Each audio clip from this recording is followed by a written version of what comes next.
అలాగే శరీరం గాయపరచబడ్డది. ఈ గాయములకు చికిత్స చేయడానికి మందు లేదు. కానీ స్నేహితులు నేను విసిపెట్టి ఉన్నారు.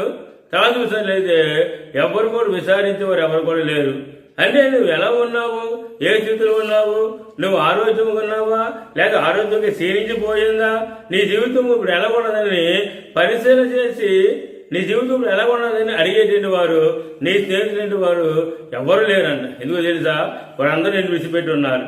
నువ్వు ఎవరైనా మరి ఆధార చేసుకొని నువ్వు స్నేహితులు కొన్ని వెళ్ళావో ఆ స్నేహితులు నీకు వ్యాధి కలగడంతో వాళ్ళు నిన్ను విడిచిపెట్టి వెళ్ళిపోయారు. కానీ సర్వశక్తి మంత్రులు దేవుడు చెప్తున్నాడు కదా, నీ స్నేహితులందరూ మర్చిపోయారు, నీ గురించి విచారించేవారు ఎవరు లేరు.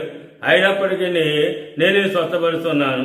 నాకు ఎక్కడికి నీకు ఆలోచన కలగజేస్తాను. నీ స్నేహితులను విడిచిపెట్టవచ్చు, కానీ ఇదిగో నేను మాత్రం నిన్ను ప్రేమించాను కనుక ఒక పాప దోషం విడిపింపజేసి ఆ పాపలను ఇల్లు కూడా పరిహారం చేసి